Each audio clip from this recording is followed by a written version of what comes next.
Buenas tardes a todos, ¿cómo les va? Deseo que todos se encuentren bien. Les doy la bienvenida a este séptimo ciclo de conferencia internacional de acceso a la justicia con perspectiva de género. En esta oportunidad van a disertar en primer término la doctora profesora Mónica Anís y la doctora Georgina Recondo. En el día de la fecha lo hará la doctora Anís y en el día de mañana la doctora Recondo. Como es estilo en este espacio y estamos cerrando el mismo, hoy y mañana concluye este exitoso ciclo de conferencia, yo siempre me permito en el inicio del evento transmitirle un saludo, un reconocimiento en estos tiempos difíciles que nos toca atravesar, un cariño y un saludo al alma a través de una expresión cultural nuestra, y en este caso un saludo conjunto mío y del doctor Eduardo Velázquez, de la Universidad Iberoamericana de la República Hermana del Paraguay. Roberto, te pido por favor si podemos pasar el video, un cariño para la profesora Nis, la doctora Recondo y todos los profesores también que han participado en este evento y al público en general. Adelante, Roberto.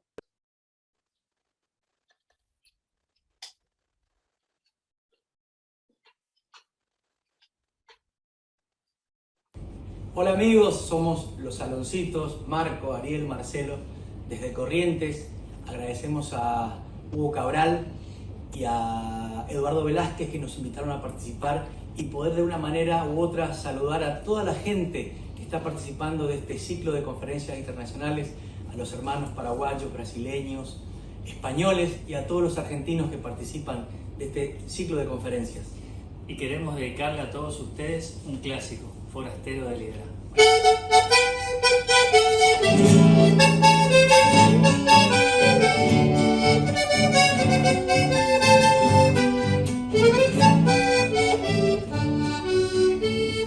Vengo de lejos, amigos míos, y aquí mi señal les voy a dar. Vengo de lejos, soy de Corrientes, soy forastero de Tibera. Nací en el yugo, sufrí la lonja, nada en la vida me asusta ya. Como el carepincho, fuego en el alma, soy forastero de Tibera. Y como el toro me afirmo al suelo cuando me quieren atropellar. Y cuando en sueños levanto vuelo, mi vuelo es manso como el chacal. Traigo en el alma brillo de luna, el silbo dulce del pajonal. Canto de oído desde la cuna, soy forastero del liberal.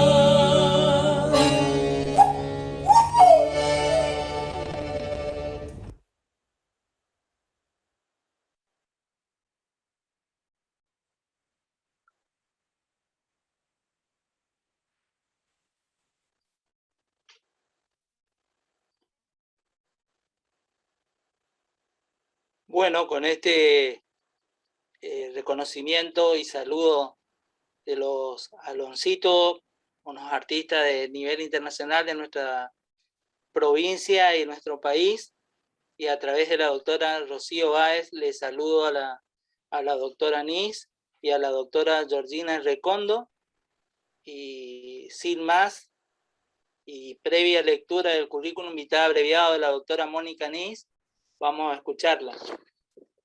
Voy a leer simplemente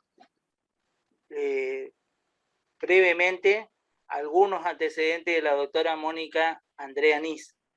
Es abogada, egresada de la Universidad Nacional del Nordeste, procuradora, egresada de la Universidad Nacional del Nordeste, especialista en Derecho Laboral, egresada en la Universidad Nacional del Nordeste, magíster en Derecho de Familia, Niñez y Adolescencia, también egresada en nuestra casa de estudio, de alto estudio, es doctora en Derecho, es profesora titular del Seminario de Derechos Humanos de la Facultad de Derecho y Ciencias Sociales y Políticas de la Universidad Nacional del Nordeste.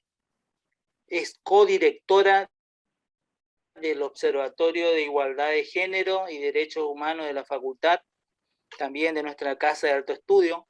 Publicó en revistas con referato, en proyectos de investigación, participa en proyectos de extensión y actualmente se desempeña en la Secretaría General Legal y Técnica del Rectorado de la Universidad Nacional del Nordeste. Estos son los muy breves los antecedentes de la doctora, y sin más le cedo la palabra y le escuchamos, querida profesora. Adelante. Bueno, muchísimas gracias, Hugo. Bueno, felicito por esta iniciativa tan interesante y bueno, que ha tenido tanto éxito, porque lo que me contabas es que la verdad que una serie de encuentros muy, muy interesantes y con mucha asistencia, así que bueno, mi agradecimiento por la invitación y la posibilidad de compartir este espacio. Me encantó el video también. Lo que yo le decía a Hugo antes de comenzar, que el tema que elegí precisamente no es uno de los temas más divertidos, con lo cual vamos a tratar de compatibilizar un poco el estudio de la jurisprudencia en materia de igualdad y no discriminación para que sea un poquito más, por ahí un poquito más llevadero. Así que bueno, lamentablemente el tema que voy a charlar con ustedes no es de los más entretenidos, lamentablemente lo tengo que decir. La idea que yo pensé para conversar con ustedes tiene que ver sobre todo para analizar cuál ha sido la evolución del principio de igualdad a través de las distintas etapas, y en esa evolución ir viendo un poquito el desarrollo de los derechos de la igualdad de las mujeres, ¿sí? Cuando nosotros pensamos, estudiamos el derecho a la igualdad, generalmente la agrupamos en tres etapas: la igualdad formal, la igualdad material y la igualdad estructural, ¿sí? Sobre todo es interesante ver a través del pronunciamiento de la Corte Suprema de Justicia y también de la Corte Interamericana, cómo en las distintas épocas de alguna manera se ha ido desarrollando progresivamente un cambio en la mirada hacia el derecho a la igualdad.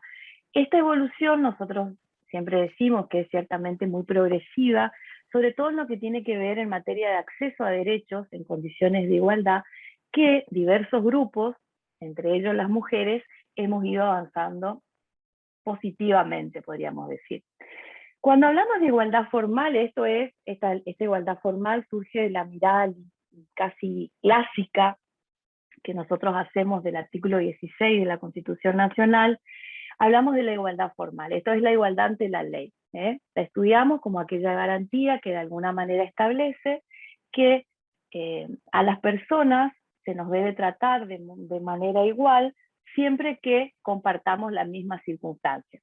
Esta es la idea básica, nuclear, que tiene la igualdad como no, la igualdad formal o de igualdad ante la ley, ¿sí? Eso, cuando uno aborda cualquier estudio liminal de derecho constitucional, surge esta primera idea. La igualdad formal, la igualdad y la obligación, por lo tanto, consecuente del Estado, de tratarnos igual siempre que compartamos las mismas circunstancias, ¿sí? Esta es la mirada clásica. Esta igualdad, si bien nosotros, esta forma de entender la igualdad, en la actualidad nosotros, hemos ido avanzando y se ha ido superando en muchos contextos, tenemos que decirlo que ha sido revolucionaria, ¿sí? Esta visión clásica de la igualdad ha significado que, por ejemplo, la consagración en nuestro artículo 16 de la eliminación de las castas, de los privilegios, y también el requisito de la idoneidad como único requisito para el acceso al empleo público. Esa es la mirada del 16. Claro, en la aplicación, esta mirada clásica o esta mirada formal acerca de la igualdad no ha estado despojada de problemas y de algunas marginaciones muy importantes. Cuando nosotros hablamos de la igualdad, recordemos, la igualdad formal, igualdad en igualdad de circunstancias, siempre es interesante analizar. Ustedes saben que en materia de igualdad hay como una influencia muy marcada de la jurisprudencia, en este caso de la Corte Suprema norteamericana, ¿sí? Todos nuestros precedentes constitucionales en materia de igualdad, algunos de ellos en torno a autonomía personal y algunos derechos constitucionales fundamentales, han sido influenciadas en la jurisprudencia por la jurisprudencia norteamericana. Y ahora ustedes van a ver por qué yo les hago esta referencia. Esta forma de entender el derecho a la igualdad, que yo les decía, en la actualidad uno generalmente cuando aborda el derecho a la igualdad le parece una mirada muy pobre, ¿sí?, acerca de este derecho, pero es interesante entender que en realidad cuando comienza a desarrollarse esta interpretación por la Corte Suprema Argentina, lo hace en realidad con respaldo, mucho respaldo en la jurisprudencia norteamericana. Ustedes recuerden que hay un precedente, bueno, que yo suelo dar mucho en clase, un precedente judicial norteamericano, que es el caso Plessy versus Ferguson, es el caso emblemático de la jurisprudencia norteamericana que marca la doctrina clara y contundente de la Corte norteamericana que se va a mantener hasta mediados del siglo XX en Estados Unidos, que es la doctrina de separados pero iguales. No sé si se acuerdan. Separados por iguales es la doctrina que estableció la Corte norteamericana en un caso, que es el caso Plessy versus Ferguson, que se da en este contexto. Ustedes recuerdan que Estados Unidos, hay un precedente que seguramente ustedes conocen, que es este triste precedente norteamericano, el caso Dred Scott en el año 1857, donde la Corte norteamericana sostiene que la esclavitud es perfectamente constitucional. ¿Sí? Con ese antecedente, unos años después, en el año 1896, la Corte americana va a resolver este caso, que los hechos son muy simples. Contexto del caso. En el año 1896 ya se habían producido y se habían incorporado las enmiendas constitucionales, en la 13, la 14 y la 15, que de alguna manera establecían primero, el cese de la esclavitud; segundo, la igualdad de derechos que le permitía a las personas afrodescendientes tener propiedades; y la tercera cláusula que tenía que ver con el acceso al derecho al voto. ¿Sí? Claro, esto era una cosa. Ahora, una cosa muy distinta para la sociedad norteamericana era compartir los espacios públicos. ¿Mm? El caso Plessy versus Ferguson se da en ese contexto. Una persona, ustedes saben que lo que se discutía era una ley que existía en Luisiana, en la cual el Estado de Luisiana obligaba al transporte ferroviario a tener, ¿sí?, vagones para personas blancas y vagones para personas afrodescendientes. Seguramente ustedes habrán visto películas, habrán visto series, habrán leído libros que reflejan esa suerte de apartheid dentro del mismo Estado. ¿Se acuerdan? Este caso judicial, emblemático por cierto, versa sobre eso. O sea, lo que debe decidir la Corte Norteamericana, porque ¿qué pasó? Plessy era un señor que era un mulato, nosotros diríamos un criollo en términos nuestros argentinos, ¿no? Que, bueno, compra su pasaje, y como el tren que él aborda sale del territorio de Luisiana, no quiere subirse al vagón de las personas afrodescendientes, sino que va al vagón de las personas blancas. Bueno, eso provoca que a este señor lo lleven preso y lo bajen del tren.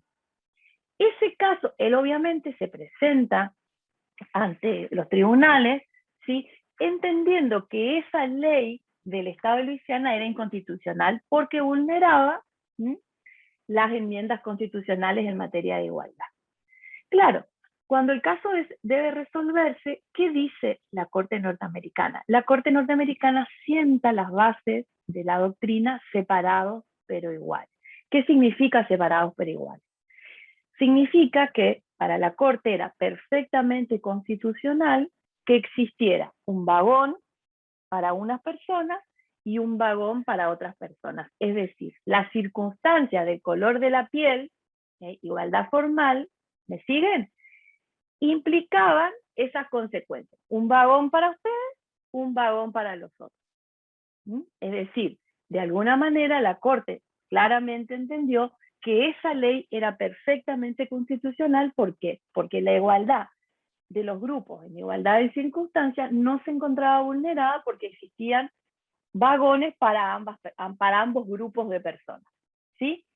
Fíjense ustedes que nosotros, si miramos nuestra jurisprudencia, nosotros tenemos un precedente que ustedes seguramente, las personas que estudian Derecho habrán analizado, que es el precedente del caso Calle. ¿Se acuerdan que Calle, la Corte Suprema Argentina, en el año 1928, tiene que resolver también un caso de igualdad en igualdad de circunstancias? ¿Y qué hace? Dice que la fecha de nacimiento de una persona es una condición relevante que permite efectuar distinciones. Es decir, la circunstancia de la fecha de nacimiento de una persona, ustedes recuerdan que este caso tenía que ver con los plazos de las personas conscriptas para el ejército para poder presentarse a prestar sus funciones, ¿sí? En ese caso la Corte, siguiendo también la Corte Argentina, siguiendo el precedente norteamericano, confirma la decisión, dice, acá no hay ningún tipo de discriminación, porque lo que dice el artículo 16, dice Corte Argentina, que mientras que se respeten las circunstancias, es decir, que a cada grupo que comparte una circunstancia se lo trate de la misma manera, no hay violación constitucional, no hay violación del derecho a la igualdad.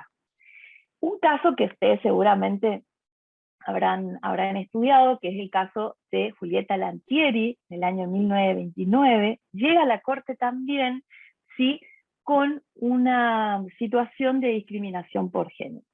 Ustedes recuerdan que Julieta Lantieri era argentina naturalizada, es decir, no había nacido en nuestro país, y lo que ella solicita a la justicia es que en realidad, solicita a la justicia, solicita a las autoridades militares a través de los tribunales, es que se le expida la libreta de enrolamiento. ¿Pero para qué quería la libreta de enrolamiento? Antes los padrones para las elecciones se configuraban ¿cómo? Con las libretas de enrolamiento. Entonces ella, muy astuta, solicita la libreta de enrolamiento ¿para qué? Para que le permitan acceder a sus derechos electorales, ¿sí? Ese caso llega a la Corte Argentina, la Corte Argentina debe resolver, y fíjense ustedes que obviamente su pedido le es denegado en primera y en segunda instancia, y obviamente por la Corte Suprema. Pero ¿en base a qué fundamento? Eso es interesante tenerlo en cuenta. Obviamente, teniendo en cuenta que cuando los casos judiciales se van resolviendo, lo hacen con esta mirada formal de la igualdad. ¿Qué dicen los tribunales en ese momento? Entienden que en realidad, como ella era argentina naturalizada, lo primero que van a decir es, no puede tener más derechos una mujer argentina naturalizada que una mujer nacida en la Argentina. ¿Sí? Esa es la lógica. Grupo, circunstancia, obviamente. Si a una mujer que nació en la Argentina no se le permite el acceso a la libreta de enrolamiento y al derecho electoral, obviamente tampoco lo puede exigir una mujer extranjera. Y la Corte, eso es parte del razonamiento de ese momento, y la Corte de alguna manera va un poco más allá, porque la Cámara tiene argumentos muy de la época en cuanto al goce y el ejercicio de los derechos electorales, hace una conjunción, pero cuando llega a la Corte Argentina, la Corte va a formular una cláusula que seguramente ustedes conocen, que tiene que ver con que ningún derecho es absoluto. ¿Recuerdan? Nosotros siempre cuando estudiamos materia de derecho decimos, ningún derecho es absoluto, todo está sujeto a reglamentación razonable. Bueno, en esa inteligencia, lo que va a hacer la Corte Argentina va a decir que, que hay diversidad de situaciones y circunstancias, dice la Corte, la igualdad legal solamente es entre un hombre y otro hombre, no entre un hombre y una mujer. Igualdad en igualdad de circunstancias, es decir, la circunstancia del sexo para la Corte Argentina, siguiendo todos estos precedentes que yo les venía contando, es importante al momento de determinar derechos. Es decir, lo que la Corte va a decir, la igualdad que establece, la igualdad formal, la igualdad del artículo 16, es entre dos hombres, no entre un hombre y una mujer, ¿sí? Hace algunas alegaciones que quizás ustedes leyeron en orden a las diferencias de las disparidades en el orden de la naturaleza, dice la Corte Suprema en el orden de la construcción de la ciudadanía, de por qué las mujeres de alguna manera les estaba vedada el acceso a la ciudadanía, el tema de la familia, bueno, todas las cuestiones que seguramente ustedes han estado viendo.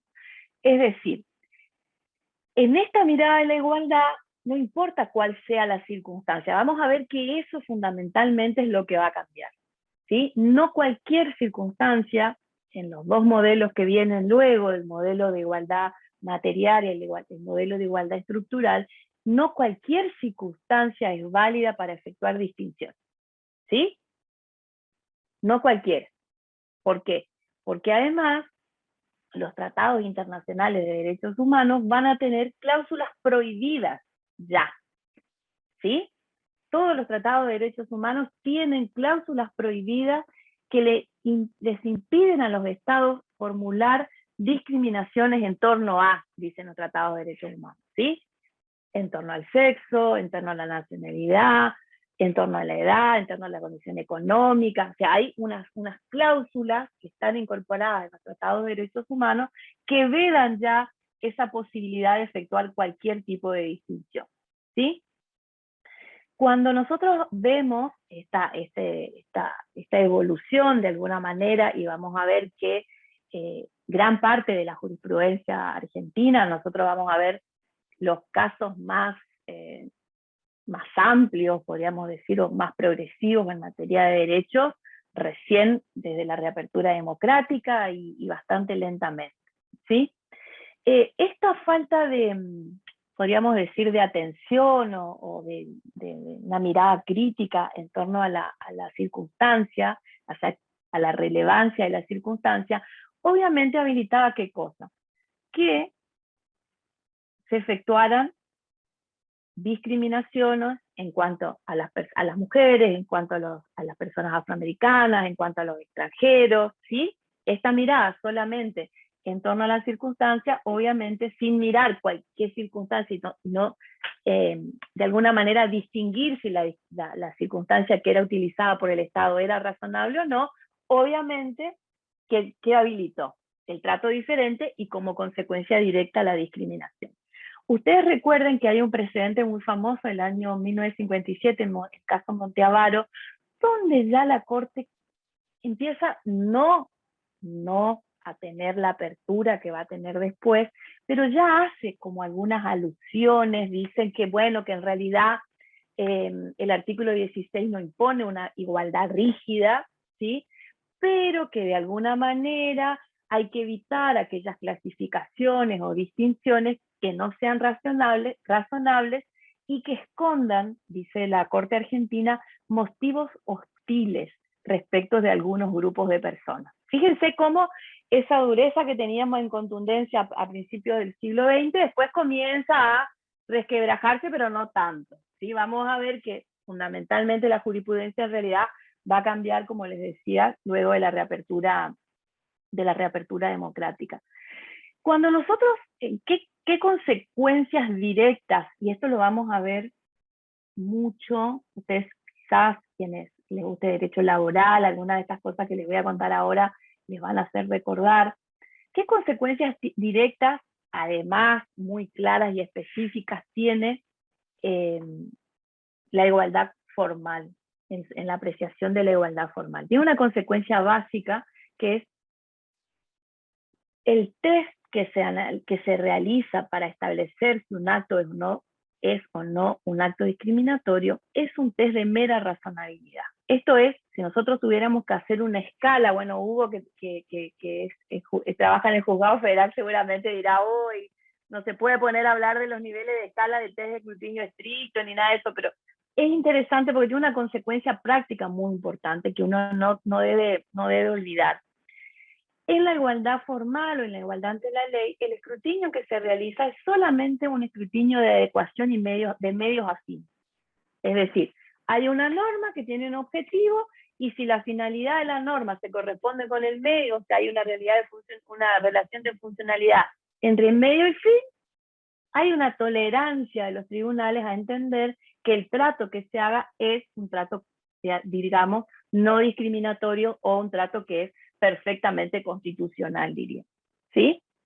Esa es la consecuencia práctica que tiene, ¿sí? la igualdad formal. ¿Ves? Hay como ya de por sí,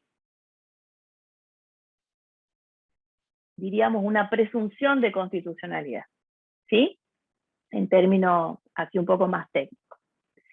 Bueno, vamos a ver, como yo les decía, que en esta evolución, de alguna manera, esta evolución hemos ido avanzando en el sentido de que los tribunales han comenzado a recepcionar, ¿sí? De alguna manera han empezado a mostrar cierta apertura, pensando primero en la Corte Argentina, respecto a situaciones de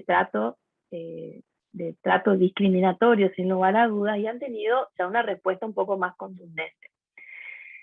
Fíjense que hay un caso, bueno, que a mí me encanta este caso, que es el caso Arenzón del año 1984. En el caso Arenzón lo que se ventila es el trato diferente por la circunstancia de la estatura de una persona. ¿Se acuerdan del caso? En el caso Arenzón, lo que la Corte, encima es la Corte democrática, la Corte de la reapertura democrática, lo que debe resolver es si es constitucional o no que a una persona que es de baja estatura se le niegue la posibilidad de ejercer el profesorado. ¿Cuál era el argumento en ese momento que esgrimía el Estado para defender la constitucionalidad de la norma? Decía que las personas de baja estatura no imponen respeto en el aula. Eso porque no ven que ahora estamos todos sentaditos acá delante de la pantalla. Los ministros de la Corte no tenían manera de ver lo que iba a pasar unos años después, porque ahí acá no vale la estatura. Pero bueno, en ese momento lo que la Corte debe evaluar era si era razonable o no. La Corte realiza, y fíjense cómo esto avanza, porque si nosotros nos quedamos en la mirada de la igualdad formal, yo diría, bueno, si a todas las personas que miden menos de 1,60 m se los trata de la misma manera y todas las personas que miden más de 1,60 m los trata de distinta manera, ¿cuál sería el problema? Entonces fíjense ya como la evaluación de esas circunstancias, de la relevancia, es decir, ¿es relevante la estatura de una persona? Cuando uno evalúa casos de discriminación siempre tiene que hacerse esa pregunta. ¿Es relevante la estatura de una persona? ¿Es relevante para el cargo el sexo de una persona? ¿Es relevante para el acceso a un determinado lugar el color de la piel de una persona? Esa es la construcción que uno debe hacer, porque es la construcción que además se hace uno judicialmente cuando debe resolver los casos. Bueno, ustedes saben que finalmente la Corte estableció que esa limitación en cuanto a la estatura, además, es un fallo precioso, si lo pueden leer, si les gusta, es un fallo precioso, dice que obviamente es un requisito inconstitucional. ¿Sí? ¿Sí? Fíjense que acá comienza una apertura, yo les decía bastante lenta, en el sentido de analizar las circunstancias, es decir, qué circunstancias son las tenidas en cuenta. Entonces acá aparece una primera diferencia que es interesante en torno a las consecuencias de que, principio de igualdad como no discriminación, las circunstancias tienen que ser relevantes. Primer tema. Y segundo, no tiene que estar comprendido en una categoría sospechosa. Toda la teoría, la doctrina, muy interesante la doctrina de la categoría sospechosa, recuérdenla, es decir, ya hay una señal, yo le digo a mis alumnos, una señal de peligro. Cuando uno va a analizar una reglamentación, cualquier tipo de acto que contemple alguna de las categorías, que contemplen o que hagan, que apliquen de alguna manera condiciones irrelevantes de las personas, sexo, edad, nacionalidad y todas las que están establecidas en los tratados de derechos humanos, la presunción cambia. Recuerden que recién en la igualdad formal decíamos presunción de constitucionalidad. Bueno, acá es al revés. La presunción, ¿cuál es? La de inconstitucionalidad. ¿Por qué? Porque se parte de esta premisa. En principio, nunca puede ser razonable, nunca puede ser relevante, ¿sí?, que para efectuar una distinción se utilicen determinadas condiciones de las personas. ¿Cuál es el efecto práctico? Presunción de inconstitucionalidad. Fíjense cómo cambia diametralmente si un caso es evaluado judicialmente bajo las condiciones de igualdad formal o de igualdad material. Entonces, efecto práctico, presunción de inconstitucionalidad. Y además otro, inversión de la carga probatoria. No es un dato menor. Ahora vamos a ver en algunos pronunciamientos de la Corte Suprema de Justicia. Yo traje algunos casos de derecho laboral que me parecen muy interesantes. Cómo, ¿sí? Cómo la aplicación de estos test de escrutinio cambia diametralmente la solución. ¿Por qué? Porque acá va a tener que ser no la parte que acude a la jurisdicción diciendo que determinado acto es discriminatorio, sino que va a tener que ser, en principio, el Estado, el que sea el autor del acto, el que va a tener que probar, ¿sí?, que existe lo que en la teoría norteamericana se denomina un interés estatal insoslayable o un interés estatal urgente. Si esos requisitos no se dan, ustedes saben que es muy difícil tratar de demostrar en un punto va a ser muy difícil, en algunas situaciones es muy difícil tratar de explicar cómo el trato discriminatorio respecto a determinadas personas, cuál sería el interés estatal. Podríamos pensar en ejemplos, pero la verdad es bastante difícil y existen muy pocos ejemplos de que esto en realidad se haya revertido. En este punto, sí, es interesante pensarlo. Ahora ya vamos a ver un poquito de caso para que no sea tan aburrido. Esto obviamente, cambiar la mirada hacia el derecho a la igualdad, de una igualdad formal a una igualdad material, con estas consecuencias, ¿sí? Presunción de inconstitucionalidad e inversión de la carga de la prueba, ustedes saben que son muy importantes. ¿Por qué? Porque cambian fundamentalmente la mirada, ¿sí?, y la resolución de alguna manera de los casos. Bueno, en este sentido, la corte nuestra, la Corte Argentina, fue, podríamos decir, avanzando notablemente en torno a esta mirada acerca de la igualdad material, exigiendo estándares cada vez más altos de revisión, en el sentido de decir, bueno, en los casos de discriminación basada en la raza, en la nacionalidad, en el sexo, también respecto de algunos derechos fundamentales como la libertad de expresión y el derecho a la privacidad, se exige casi la presunción de inconstitucionalidad es muy difícil de levantar, ¿sí? Nosotros tenemos, antes que tener una doctrina judicial firme en materia de discriminación por género, la primera doctrina que se sentó es la doctrina respecto a la discriminación por nacionalidad, ¿sí? La mayoría de los estándares más firmes que tenemos en la jurisprudencia, nosotros los casos de discriminación por género más firmes recién son a partir del año 2013, ¿sí?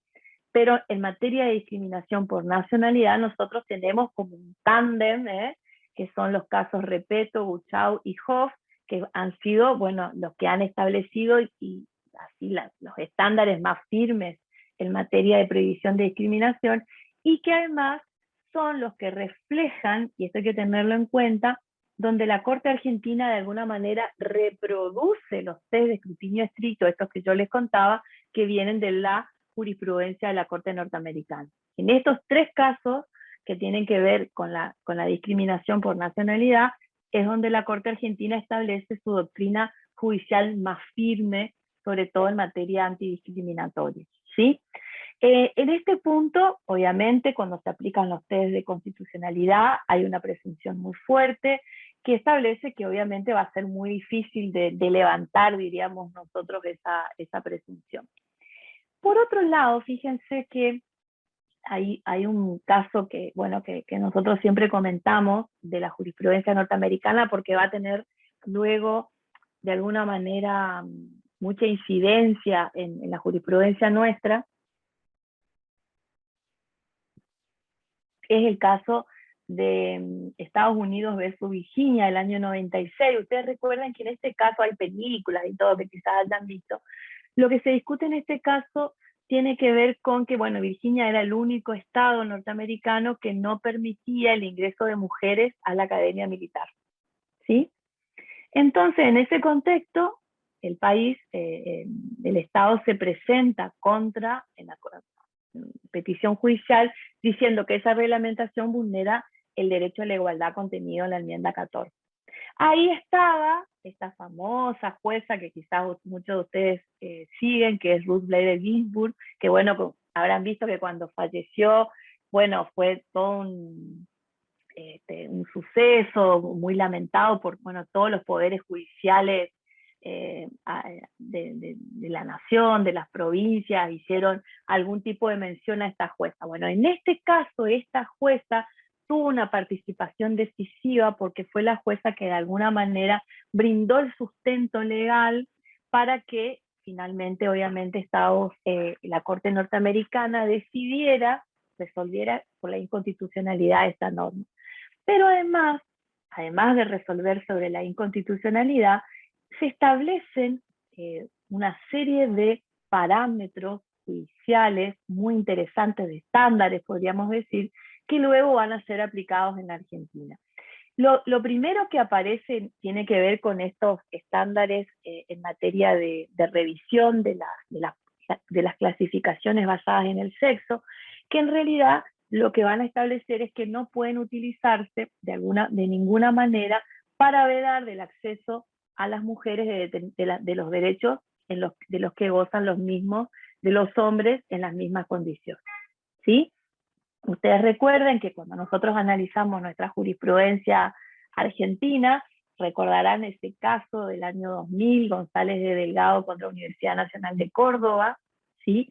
Donde la Corte debe resolver. Ustedes recordarán que en ese momento lo que se discutía era un amparo que presentaron los padres de los estudiantes ante una resolución de la universidad mediante la cual se establecía que el ingreso al Colegio Montserrat, que es el colegio que depende de la universidad, se iba a permitir el ingreso a las mujeres.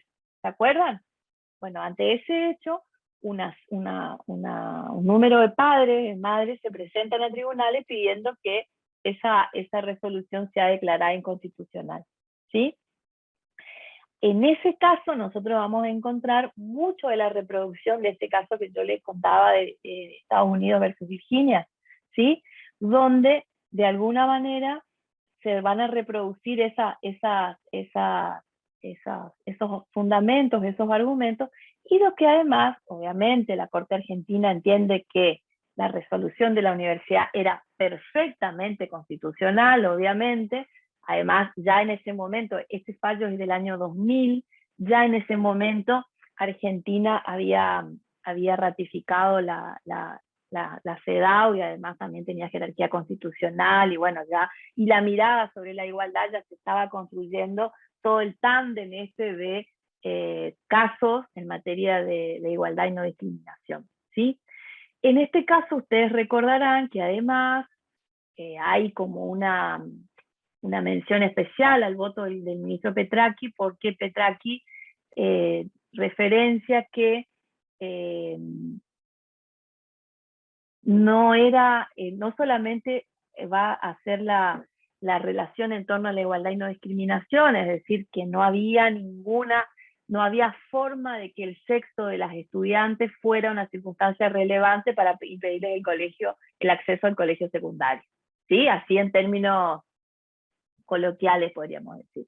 Y Petracchi va un poquito más allá cuando tiene que hablar y argumentar, y Petracchi va a hablar un poquito, va a hablar de la situación estructural de las mujeres en relación al acceso al estudio, va a hacer una referencia a la igualdad estructural en esta tercera etapa que yo les marcaba después de lo que es la igualdad material, ¿sí?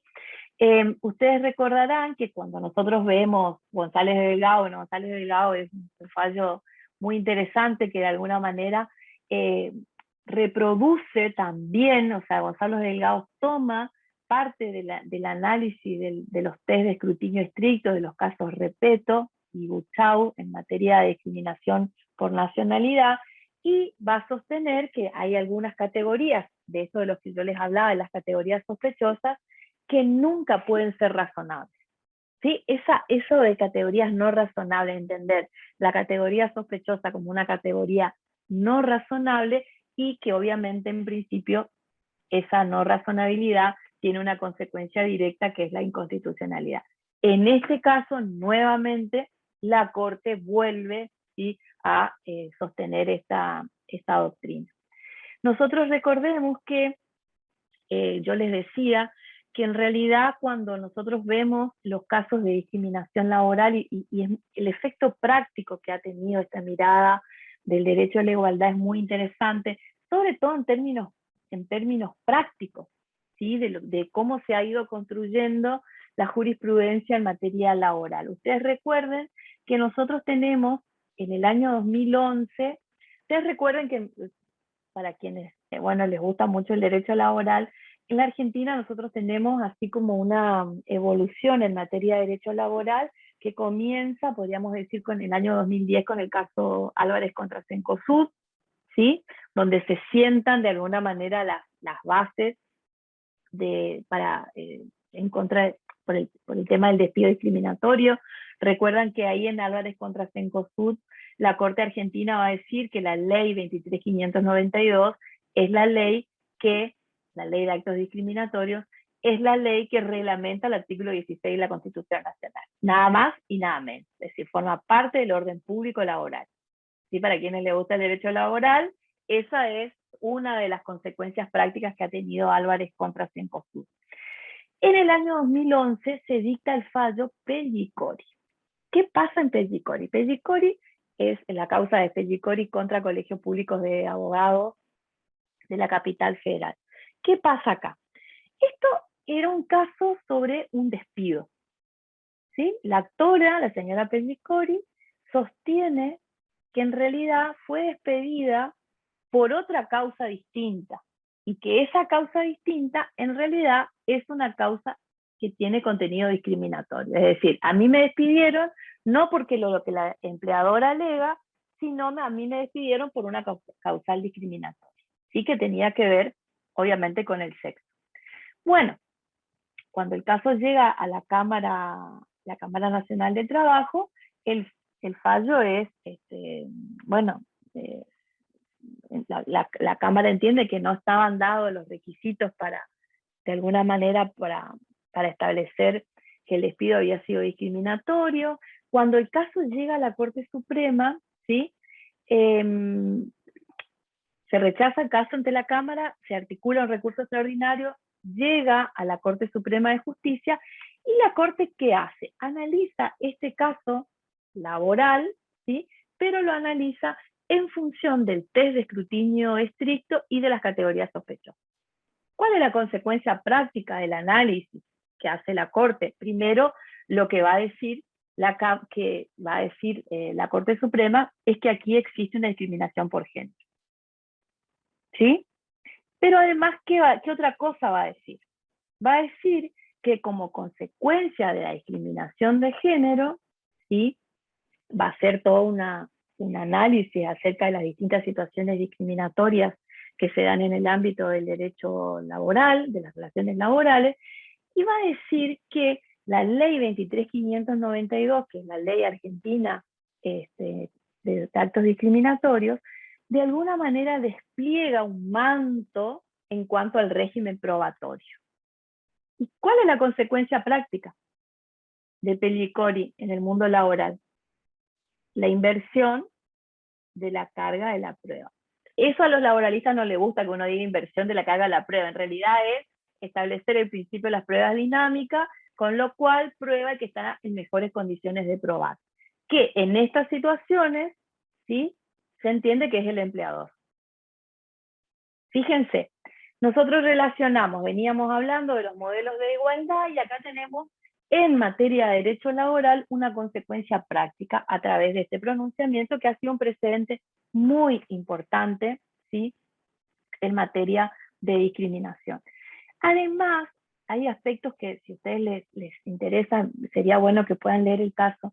Hay pasajes, hay párrafos, mejor dicho, de la sentencia, donde además la Corte va a reflexionar, podríamos decir un poco en voz alta, acerca de lo difícil que es probar situaciones de discriminación. Nosotros sabemos que eso es perfectamente así. Generalmente nadie comete los actos discriminatorios a voz alzada y lo publica y lo escribe y deja por escrito, ¿sí? Generalmente se dan en un ámbito muy íntimo, muy reducido, en un espacio muy reducido, con lo cual obviamente es muy difícil después de probar judicialmente.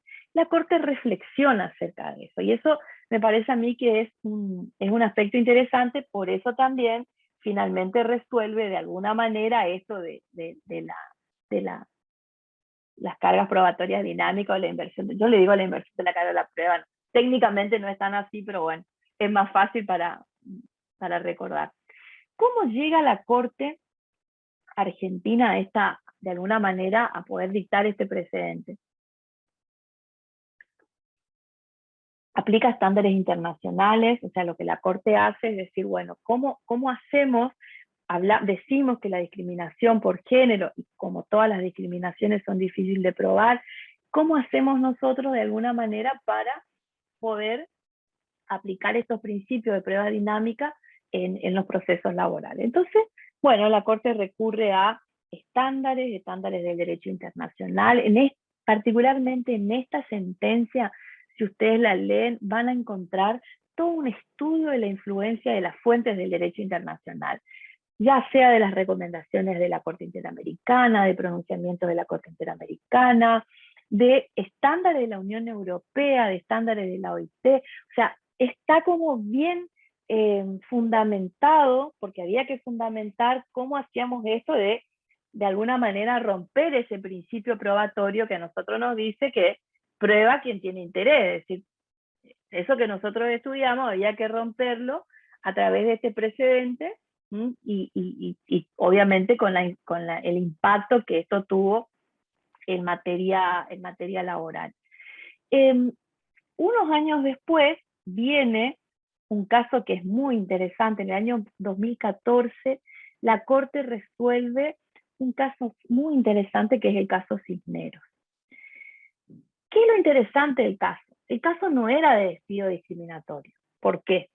Porque lo que no había era relación laboral. ¿Por qué no había relación laboral?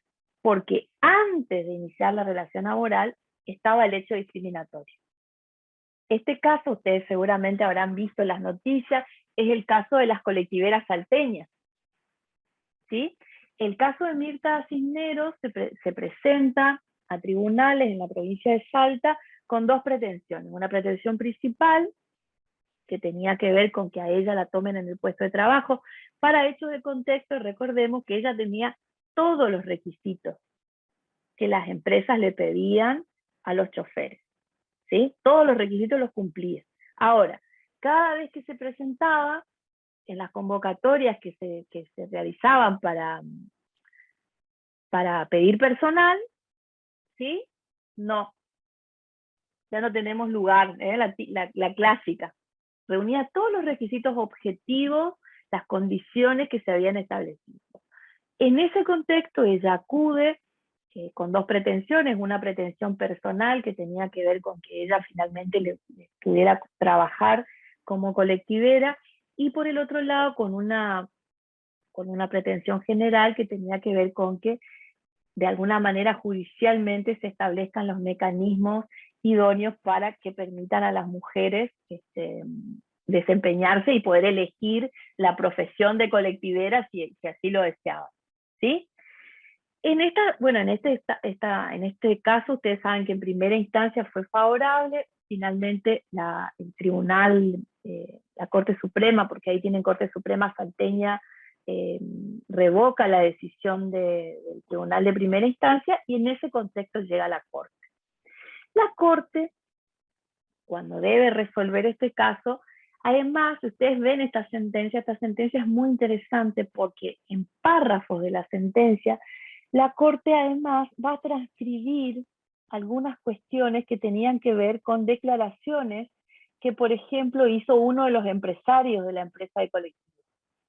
Uno de los empresarios de las empresas que estaban demandadas no tuvo mejor idea que decir que, bueno, que en realidad a quién se le ocurre que en una provincia como Salta, dedicada al turismo, las mujeres van a estar manejando colectivo, que le van a dejar las manos callosas, está en la sentencia, ¿eh?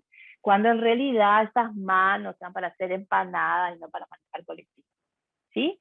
Esos argumentos también están establecidos de alguna manera, son como diríamos un obiter ahí en la sentencia de la Corte, donde la Corte dice, este es el contexto, ¿sí? Este es el contexto en que se da la discriminación, en este caso, al acceso al empleo. ¿Y por qué también el caso es muy interesante? Porque de alguna manera confronta dos bienes jurídicos. Uno, obviamente el derecho a la igualdad, y el otro bien jurídico es la libertad de contratación que tienen los empresarios, las empresas. O sea, hay dos bienes jurídicos. En pugna, podríamos decir. ¿Está? Y eso es lo que debe resolver la Corte. Es decir, estamos hablando de empleo privado. Eso también hay que tenerlo en cuenta. Si estamos hablando de empleo privado y en qué punto también la Corte debía resolver si de alguna manera era aplicable o no estas cuestiones en torno a la prohibición de discriminación. Bueno, cuando el caso llega para resolverse, en este caso la Corte vuelve con algunas de las cuestiones que había planteado tanto en Cencosud como en Pellicori, va a ser toda una cuestión referida al tema de la prueba, nuevamente, es decir, muy difícil de probar porque nunca los hechos de la discriminación quedan en la cabeza, muchas veces quedan las razones, dice la Corte, están en la cabeza de los autores, no explicitadas. Aunque bueno, en este caso este empresario que salió a hacer esas declaraciones poco felices, pero generalmente, sí, la Corte dice nuevamente lo que había sostenido en Pellicori, obviamente, genera la razón de los actos discriminatorios queda en la cabeza de su autor. En este punto también, lo que hace la Corte Argentina es, toma los argumentos de la opinión consultiva número 18, en la que dice que en realidad las relaciones laborales regidas por el derecho privado también deben ser respetuosas de los derechos humanos y, obviamente, del derecho a la igualdad. Dice, a ver, y ahí otra diferencia, dice, está bien, porque hasta este punto era como que estaba naturalizado que en realidad las obligaciones, ¿sí? En contra de las obligaciones en torno a no efectuar trato discriminatorio eran solo para el Estado, ¿sí? Pero acá la Corte va un poco más allá y dice, no, momento, el artículo 16 es para todas las personas, no solamente de cumplimiento para el Estado. Y eso lo hace precisamente en este caso Cisneros. Cuando nosotros analizamos Cisneros, seguramente ustedes les recordarán este hermoso precedente, pero que no es de la Corte, es de la Cámara Civil, el caso Fredo. El caso Fredo tiene mucho, porque además la Corte lo menciona, sí, el caso Fredo, el caso de las heladerías Fredo, la Corte lo menciona, donde otra vez aparece esto de la discriminación, ¿sí? Al inicio, o sea, no hay relación laboral, porque lo que hace la discriminación es impedir el inicio de la relación laboral. ¿Está? La Corte ahí retoma algunas cuestiones del caso Fredo que son muy interesantes. Yo no sé cómo estoy de tiempo. Hugo, ¿cómo estoy?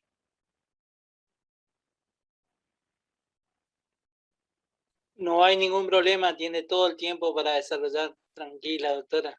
No hay ningún problema. Adelante. Bien.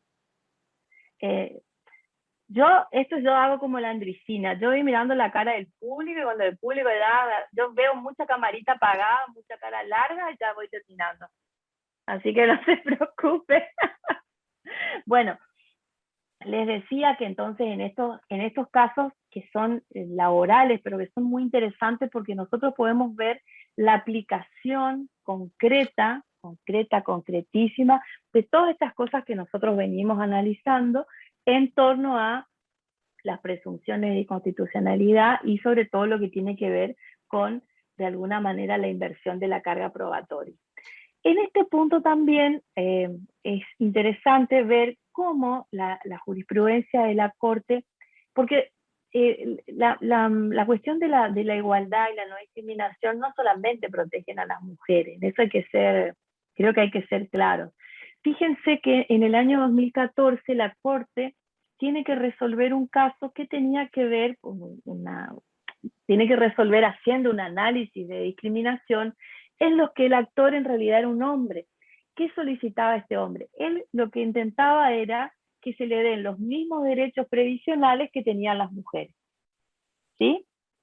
Cuando este caso, esto era, él era, en ese momento nosotros decíamos concubinato, ahora son uniones de hecho, pero bueno, en ese momento él era un concubino que solicitaba, en representación de sus hijos menores, solicitaba que se le concediera el beneficio por haber convivido en aparente matrimonio con la causante. Y él además sufrió una discapacidad. En ese momento se negó porque las normas provinciales entendían que ese beneficio era solo para las mujeres. ¿Sí? Después cambia la legislación, entonces cuando se cambia la legislación le conceden el beneficio, pero ¿a partir de cuándo? A partir de que cambió la ley. ¿Sí? Entonces, bueno, él recurre, se presenta ante tribunales y de alguna manera solicita la declaración de inconstitucionalidad de esa norma que obviamente finalmente la Corte declara su inconstitucionalidad. Fíjense que el año pasado se dictó una sentencia muy interesante en materia laboral por la Corte Suprema de Justicia en la causa Puig Fernando, en el que el actor alegaba que en realidad había sido despedido por la causal de matrimonio, que ustedes saben está contemplada creo en el 182 de la LCT, ¿sí? Él decía, a mí, el empleador no había alegado causa, pero él decía, yo me casé, estaba comprendido dentro de la previsión del plazo establecido en la ley, decían en realidad, mi despido obedece a una causal de discriminación por matrimonio, que está taxativamente establecido en la LCT. Cuando el caso llega a la Cámara Laboral, en realidad la Cámara entendió que no estaba aprobada el hecho discriminatorio. ¿Sí? Ese caso llega a la Corte, y la Corte, el caso es interesante porque, bueno, la Corte revoca el pronunciamiento de la Cámara, y en realidad dice que la Cámara realizó una extensa argumentación tendiente a establecer que muchas de las normas laborales protectorias se habían dictado con especial referencia a las situaciones de las mujeres que habían sido históricamente discriminadas, ¿sí? Pero la Corte dice, bueno, que en realidad si uno mira textualmente lo que establece la ley de contrato de trabajo, en ningún lado dice que las previsiones del 181 y 182 sean solo para las mujeres. Pero más allá de eso, lo que la Corte dice, que acá me parece que es un aspecto muy interesante, dicen que en realidad tener esa mirada de decir el despido por matrimonio solo protege a las mujeres, dice la Corte que es una mirada poco actualizada, ¿sí? Así hablando en términos generales, porque de alguna manera se sigue pensando en un modelo viejo, sociocultural, en el cual las mujeres éramos las únicas encargadas del cuidado de los hijos. ¿Y qué dice la Corte? Que en realidad, las normas protectorias contra el despido motivado por el matrimonio obedecen, ¿sí? Tienen como su razón de ser ¿en qué?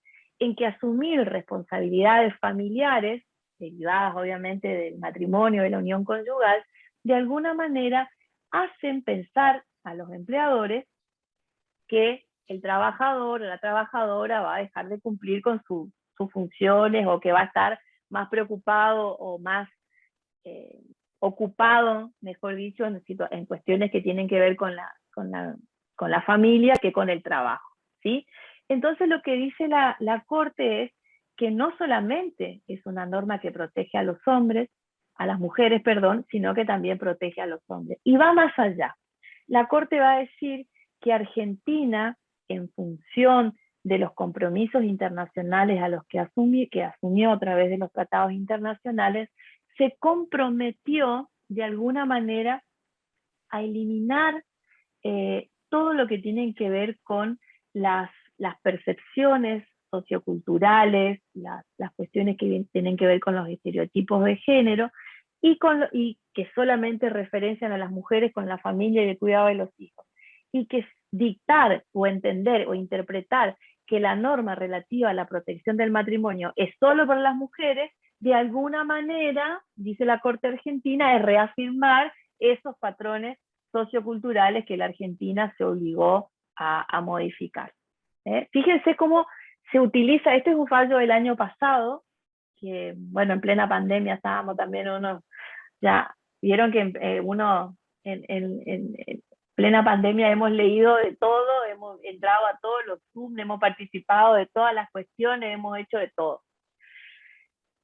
También se ha dictado, bueno, hay otras muchas sentencias, yo no los quiero aburrir, pero que parten de estas consecuencias prácticas en torno a la igualdad y la no discriminación. En materia de pronunciamientos de la Corte Interamericana también tenemos, si nosotros tuviéramos que establecer de alguna manera un marco legal internacional en el sistema interamericano en materia de igualdad, siempre vamos a partir, bueno, de algunas opiniones consultivas que han sido muy, muy importantes y muy trascendentales, sobre todo para nuestros países. Muchos de ellos tienen que ver, ustedes saben, la opinión consultiva número 4, donde la Corte Interamericana realiza esa famosa diferencia conceptual entre distinción y discriminación. También la opinión consultiva número 18, donde la Corte Interamericana sostiene que el derecho a la igualdad forma parte del Ius Cogens internacional. ¿Se acuerdan? Cuando estudiaron Derecho Internacional Público, la dimensión y la importancia que tiene que una norma sea del Ius Cogens. Esto significa que pertenece al derecho internacional imperativo, que en lo cual todos los estados, independientemente de las obligaciones que hayan asumido, están obligados a cumplirla.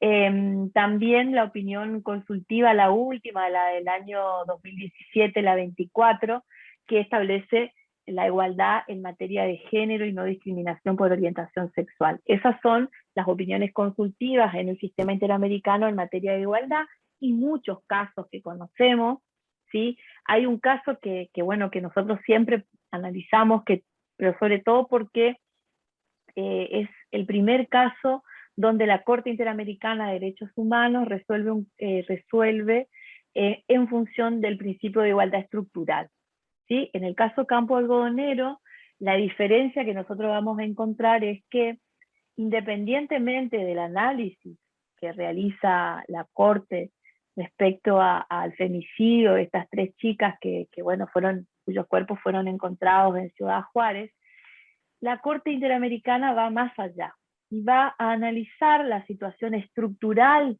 de estas mujeres en el Estado mexicano. Es decir, el análisis no es solamente de los hechos individuales de violencia, sino que lo va a ver en un contexto general, en un contexto que la Corte ciertamente entiende como un contexto discriminatorio para las mujeres mexicanas.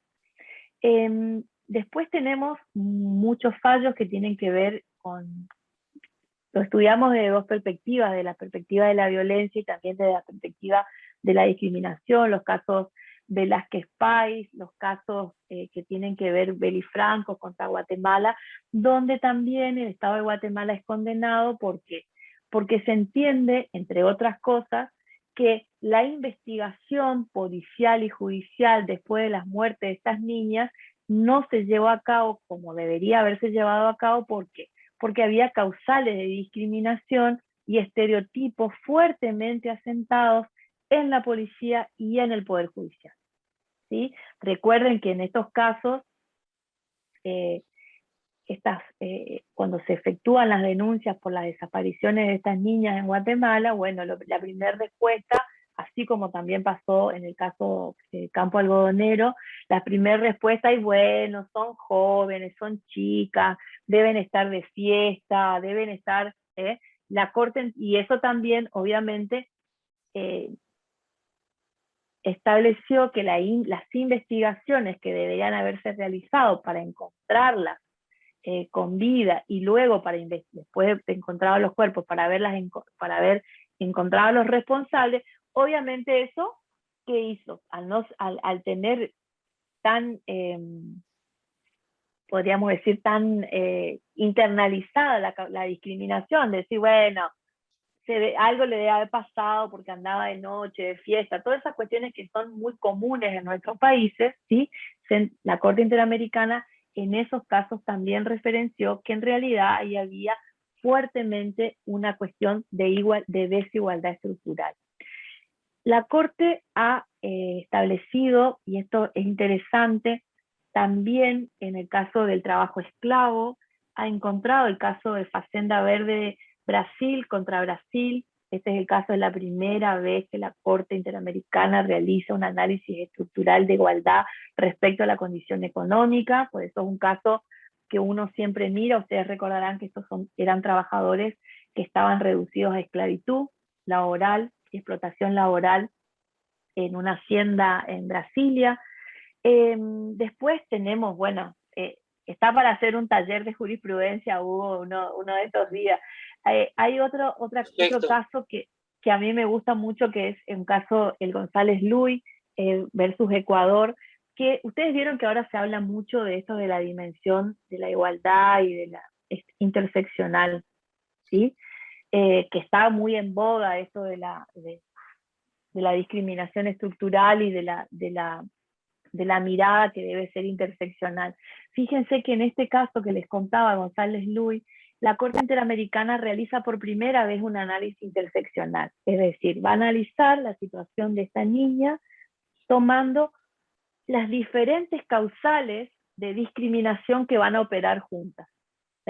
Niña, portadora de HIV, pobre, cómo todos esos casos operaron, esas condiciones de alguna manera fueron tomadas para provocarle finalmente un trato discriminatorio, ¿sí? Bueno, Atala Rifo, que ustedes seguramente conocen, que tiene que ver con este fallo tan emblemático de la Corte Interamericana, donde se resuelve finalmente que lo que había dispuesto el gobierno chileno respecto de quitarle la tenencia de las niñas a una mamá homosexual era violatorio de la Convención Americana, ¿sí? Que también ha sido muy comentado en ese sentido. El caso Duque versus Colombia, que tiene también unos ribetes parecidos al caso que les contaba acá del tema de las pensiones. En este caso se le había negado al señor Duque la pensión en Colombia. ¿Por qué? Porque su pareja era un hombre. Entonces, bueno, la Corte Interamericana debe resolver también con toda esta suerte de elementos y estándares tan claros y tan por ahí precisos con los que contaba. Bueno, el caso, bueno, no voy a seguir con los antecedentes porque me parece que por ahí da para quizás separar y dar más contexto interamericano en otra charla, ¿no? Pero creo que tenemos, y esto ustedes me parece que compartirán conmigo, tenemos muchísimas herramientas tendientes a, bueno, sobre todo en nuestra profesión, de los que hacemos derecho, tenemos muchísimas herramientas que nos dan muchísimas garantías, como consiguiente que nos da estas miradas acerca de la igualdad, estas formas de reclamar a través del litigio estratégico, a través de las presentaciones, a través de la forma en que se lo plantee. Me parece muy interesante porque nos abren, hay que estudiar mucho porque son temas que por ahí uno tienen mucha influencia, estándares internacionales, los estándares internacionales todo el tiempo se revisan, se modifican, pero me parece que hacen a la riqueza del debate, a la profundización de los temas, sobre todo ustedes que están interesados en estas cuestiones, que me parece a mí, bueno, les agradezco haberse quedado hasta en esta clase que yo le adelanté a Hugo, que en esta charla que no iba a ser tan divertida. Yo suelo por ahí tocar temas un poco más entretenidos, pero bueno, ahora justo elegí este tema que es pleno de jurisprudencia, de estándares de revisión, y que por ahí traté de hacerla lo más clara posible, pero bueno, les agradezco que se hayan quedado y bueno, un gusto compartir este espacio con ustedes. Excelente, doctora. Muchísimas gracias por compartir siempre y estar presente cada vez que le convoco para alguna propuesta, siempre diferente y siempre solvente su disertación. La verdad que es un honor acá que haya participado, y vaya que todo el auditorio están tomando razón de toda la jurisprudencia y todos los datos que son importantísimos, porque de eso se trata esta propuesta, de facilitar las herramientas, de poder pensar, reflexionar, comprender la preocupación que significa abordar este tema y munirse de esa herramienta para tratar de alguna manera de colaborar. Están presentes acá en el auditorio, hay muchos alumnos que siempre se los digo, van a ser los futuros operadores y auxiliares de la justicia, y deben contar, pero no solo los alumnos, sino también los magistrados, los profesores. Todos tenemos que seguir pensando y reflexionando sobre este tema y muniéndonos de todas estas herramientas que tenemos y que están, y que son muchas, y que conocerlas ya a esta altura se torna complicado. Y a su vez también lo que significa la ayuda para todos, de saber que cuentan con el respaldo del derecho y del acceso a la justicia. Simplemente hay que instarlo a que sigan en ese camino. Nuevamente, estuvimos hablando de su agenda hoy complicada en el día de la fecha, y sin embargo está excelente acá en la clase. Sí, tal cual, tal cual. Sí, que le agradezco, simplemente agradecimiento, y también contarle que hemos estado hablando con la Universidad de Brasil. La decana propuso formación de equipos de trabajo de alumnos y docentes para ir trabajando con esta problemática, y yo ya conversé con el señor decano de nuestra casa de alto estudio, le transmití, y también, como siempre, estuvo presente y le gustó la idea. Así que de este encuentro también surge ese otro canal, que es trabajar regionalmente con los países hermanos, tanto Paraguay como Brasil, y en este caso tuvimos el aporte de Europa, ¿no es cierto?, de dos disertantes de suma trayectoria y muy jóvenes, que también hacen a lo que es este evento, ¿no? Y también dentro de este auditorio hay personas muy valiosas que están allí, hoy están calladas, estoy viendo solo alguna, la doctora Vallejo Schul, que estuvo presente en toda. Buenas tardes, doctora, si está allí, si quiere aprovechar o hacer un saludo o conversar con la doctora Anís. Trabaja en el Superior Tribunal y se ocupa de estos temas, y también me comentaba lo que le significaba y le gustaba esta problemática, y bueno, yo no me queda solo palabra de agradecimiento, y mañana seguiremos abordando la temática desde otra perspectiva, que es netamente de otro punto de vista profesional, con la doctora Recondo, que es psiquiatra, y seguramente estaremos viendo de esa perspectiva también los efectos que produce este tema. Doctora Anís, muchísimas gracias. Muchas gracias. ¿Alguien quiere hacer alguna pregunta?